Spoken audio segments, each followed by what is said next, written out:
खामगाव शहर पोलिसांनी संशयावरून ताब्यात घेतलेला युवक अट्टल दुचाकी चोर असल्याचे निदर्शनास आले आहे. पोलिसांनी त्याच्याकडून अगोदर 4 दुचाक्या जप्त केल्या, तर 31 डिसेंबर रोजी दुपारी 12 वाजेच्या दरम्यान आणखी 5 चोरीच्या दुचाक्या जप्त केल्या आहेत. शहर पोलीस स्टेशन डीबी पथकाचे पोलीस हेड कॉन्स्टेबल प्रदीप मोटे व पोलीस कॉन्स्टेबल अंकुश गुरुदेव हे खामगाव शहरात पेट्रोलिंग करीत असताना त्यांना महावीर चौक भागात रुपेंद्र पठ्ठे वय 36 वर्ष राहणार संत रोहिदास नगर मलकापूर हा डुप्लिकेट चावी बनविताना दिसला.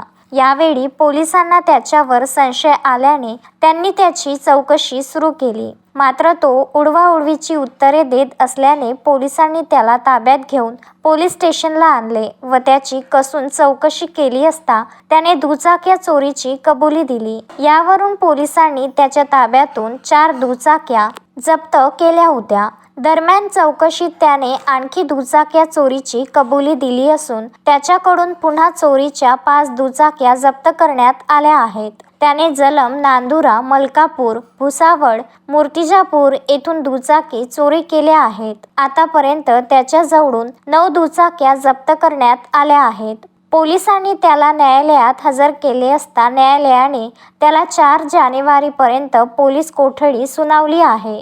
सदरची कारवाई पोलीस अधीक्षक विश्व पानसरे, अपर पोलीस अधीक्षक खामगाव अशोक थोरात, SDPO खामगाव विनोद ठाकरे यांच्या मार्गदर्शनात शहर पोलीस स्टेशनचे ठाणेदार रामकृष्ण पवार यांच्या पथकाचे API भागवत मुळीक, प्रदीप मोटे, सागर भगत, अंकुश गुरुदेव, गणेश कोल्हे, राहुल थारकर, रवींद्र कन्नर, अमर ठाकूर यांनी केली आहे. मोहम्मद फारूक, विदर्भ न्यूज, खामगाव.